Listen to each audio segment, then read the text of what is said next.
मैं डॉक्टर आशीष रंजन रोहिणी दिल्ली से। आज हमारा टॉपिक है ओपीजी एक्सरे के बारे में। अक्सर हमारे पेशेंट जब आते हैं तो हम उन्हें रिकमेंड करते हैं कि हमें एक ओपीजी एक्सरे ला के आप दिखाओ। जनरली ओपीजी मशीन थोड़ी सी कॉस्टली होती है, थोड़ा स्पेस चाहिए, ऑपरेट करने के लिए एक आदमी चाहिए, तो मोस्टली मीडियम क्लास के डेंटिस्ट नहीं लगाते हैं और वो बाहर में लैब्स वाले स्टैब्लिश रहता है जहाँ पे किसी भी डेंटिस्ट का पेशेंट उधर जा सकता है।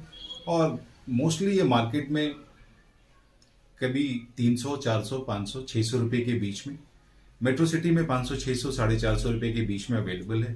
थोड़े बी क्लास सिटीज में 400-500 रुपीज तक है।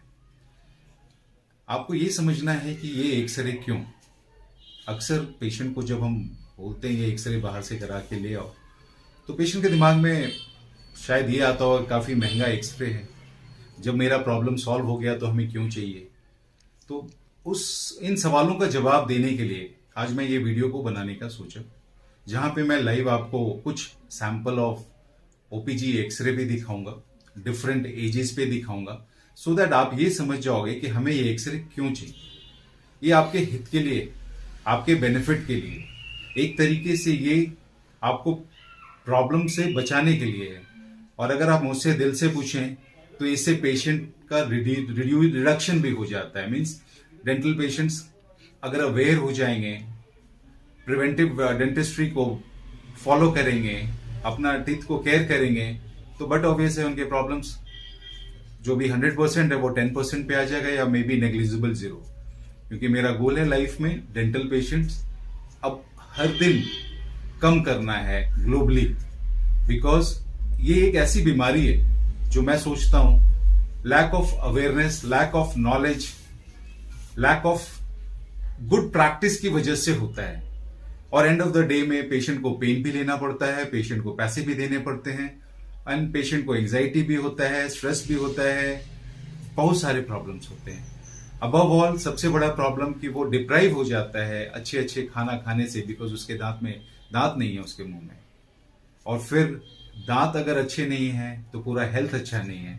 अगर आपके टीथ अच्छे नहीं हैं तो सो मेनी सिस्टमिक डिजीजेज भी शुरू हो जाते हैं, बिकॉज प्रॉपर डाइट नहीं मिल पाता है, आपका स्माइल मिस हो जाता है, आपका पर्सनालिटी थोड़ा सा रिड्यूस हो जाता है, कॉन्फिडेंस नहीं आता है,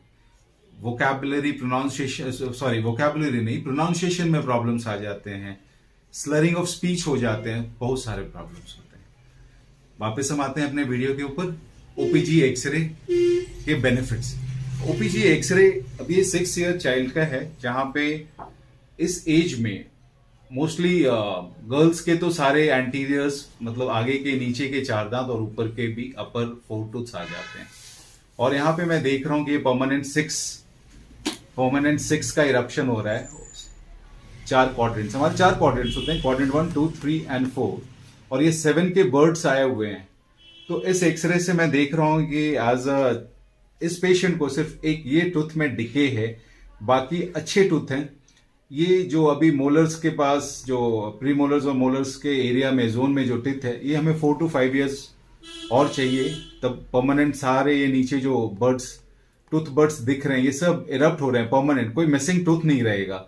ये सबसे ऊपर में लास्ट में कैनाइन आता है, तो सो दैट सारा डिटेल हमें पता चल जाता है। मैं इसमें मेडिकल वाले टर्म्स यूज नहीं करूंगा, बिकॉज ये पेशेंट्स या जनरल पॉपुलेशन के लिए बनाया जा रहा है। मैं ये नहीं बताना चाहता हूँ कि यहाँ पे मेंटल नर्व होता है, ये रैमस है, ये मैंडिबल है, ये मैक्सिला है, and all that medical terms वो हर डेंटिस्ट को आता है, तो उसके लिए आप बेफिक्र रहो और आपको जानने की जरूरत नहीं है। यहाँ पे साइनस है एंड ऑल, आगे मैं दिखा दूंगा। ना हम दूसरे एक्सरे पे चलते हैं। इसका एज करीब 12 साल है। ये बहुत ही अच्छा एक्सरे है बताने के लिए। यहाँ पे एक ये मिल्क टूथ है या डेसिडुअस टूथ है या दूध का दांत आप कहते हो, और ये 6 नंबर सारे अच्छे तरीके से आ गए हैं, कोई कैविटी नजर नहीं आ रहा है।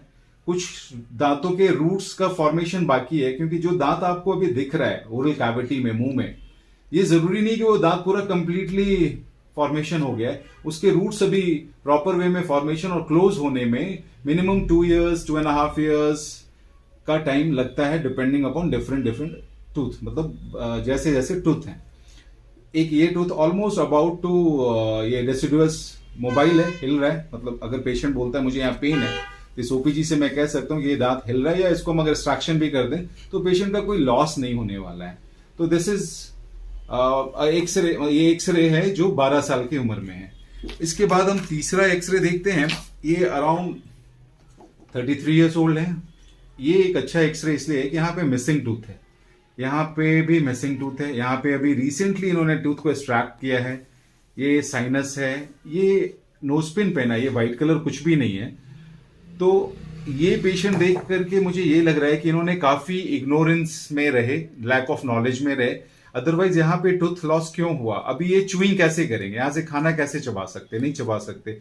ये अपर टूथ है जो ये सुप्रा इरप्शन हो जाएगा, मीन्स निकल बाहर, थोड़ा बाहर ग्रोथ हो जाएगा, सेम जैसे यहाँ पे आप देख सकते हो। और यहाँ पे एक फीलिंग है चारों तरफ से डिके, यहाँ पे कैविटी है, बट पेशेंट को अभी अनअवेयर है, पेशेंट को अभी कोई प्रॉब्लम सिम्टम्स नहीं आ रहे। यहाँ पे पैथोलॉजिकल्स मैं देख सकता हूँ, but may be another 2 to 3 months 4 months के अंदर ये पेशेंट कंप्लेन करेगा कि मुझे यहाँ पे ठंडा गर्म लग रहा है। अब यहाँ पे दो चीजें हैं, अगर पेशेंट इनिशियली फर्स्ट टाइम जब ठंडा गर्म लगेगा और वो पेशेंट आता है तो वहां पे हम फीलिंग कर सकते हैं, बट अगर वो नहीं आता है तो स्लोली यहाँ पे उसके अंदर के वेन्स या नर्व्स, न्यूट्रिएंट कैनाल्स जिसको हम बोलते हैं मेडिकल टर्म में, या नसें बोलते हैं आपको समझाने के लिए कि आपका खराब हो गया, फिर ये पेशेंट का ये 8 नंबर टूथ में आरसीटी करना पड़ेगा, फिर उसके ऊपर कैप डालना पड़ेगा।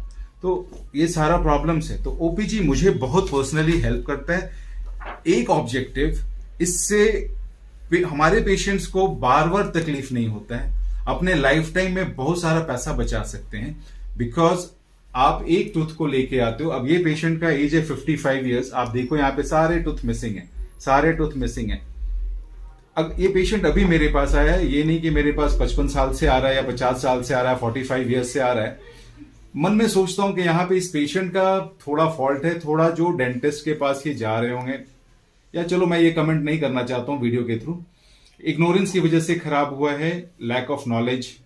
यहाँ पे पूरा ब्रिज है, एक दांत से लेकर के लास्ट तक ब्रिज बना हुआ है, कोई सपोर्ट नहीं है, फूड लॉन्चमेंट हो रहा है, खाना फंस रहा है, गम्स लाइन ऊपर जा रहे हैं, सेकेंडरी केरीज हो रही है कैप के बीच में। जिस दिन ये ब्रेक हो गया या ये दोनों दांत पे काफी लोड आने से पेरियोडोंटल सेपरेशन दिख रहा है मुझे, टूथ में स्ट्रेंथ नहीं है, एज 55 है, जिस दिन भी ये दो ब्रिज में, इसके पिलर्स में से कोई भी दांत अगर मूवेबल हो गया, ये पूरा ब्रिज बाहर निकालना पड़ेगा। फिर पेशेंट के माउथ में यहां से यहां दांत बच रहे हैं, कल की डेट में ये ब्रिज निकल गया तो ऊपर में 3-4 दांत बचेंगे, नीचे ये ना ये खा सकते और ना कुछ ये कर सकते, इवन वर्बल कम्युनिकेशन में भी प्रॉब्लम आने वाला है। एक लास्ट एक्सरे देख लेते हैं। ये पेशेंट के सारे दांत इंटैक्ट हैं, मल्टीपल आरसीटीज किए हुए हैं, आरसीटी के बाद भी यहाँ पे डिके दिख रहा है, मीन्स ये मोबाइल हो रहा है, पेरियोडोंटल लिगामेंट्स के अंदर स्पेस आ गया है, नीचे वाले लोअर मीन्स मैंडिबल में स्पेसिंग है, खाना फंसता होगा। ये एट्रीजन का केस है, अभी पेशेंट ने मल्टीपल आरसीटीज करा ली है, बाकी 60 इयर्स के एज पे कोई भी दांत नहीं निकाला है, तो इट इज गुड, बट इनका एट्रीजन का केस था। इस पेशेंट का एक्सरे देख के मैं कह सकता हूं इसको गर्ड की प्रॉब्लम थी, इसके जो एसिड्स बनते थे पेट में वो सलाइवा में मिक्स होके अब्रेजन, इसकी जो च्यूइंग या ये जरूर पान मसाला या इस तरह का इस चीज इस्तेमाल किया होगा अपने लाइफ टाइम में, जिसके कारण इनामल इरोजन हो चुका है, इनामल घिस गए हैं, डेंटिन्स आ गए हैं। ये सारे आरसीटीज के रीजंस हैं कि ठंडा गर्म या पेन हुआ है, बट पेशेंट फिर भी अभी गलती कर रहे हैं। अभी सिंस मेरे पास अभी आए हैं 1 month बिफोर हमने सजेस्ट किया है, बट पेशेंट ने टाइम बाई करके अभी आना है। सब में कैपिंग्स होने, सारे टूथ में कैपिंग्स होने, अदरवाइज ये आरसीटी का क्या फायदा है। तो पेशेंट आया था मेरे पास एक सिंगल टूथ का आरसीटी कराने, वो आरसीटी आप देख सकते हो, ये दोनों आरसीटी मैंने करा है, रोटरी फाइल से किया हुआ है, बट वो ज्यादा डिटेल हम किसी और वीडियो में उस आरसीटी के बारे में बात कर लेंगे। तो मेजर पर्पस है कि जब भी हम आपको सजेस्ट करते हैं कि ओपीजी कराइए, ट्रस्ट में जो पैसा आप ओपीजी में लगा रहे हो 500-600, वो आपके लिए वर्थ है। वो 500-600 10 टाइम्स 20 टाइम्स के मल्टीपल में आपको सेविंग कराएगा। So please friends, next time अगर मैं आपको ओपीजी के लिए रिकमेंड करूं, प्लीज डोंट आस्क क्वेश्चंस, कोई इफ, वाई, व्हाट, बट का क्वेश्चन मत पूछिए।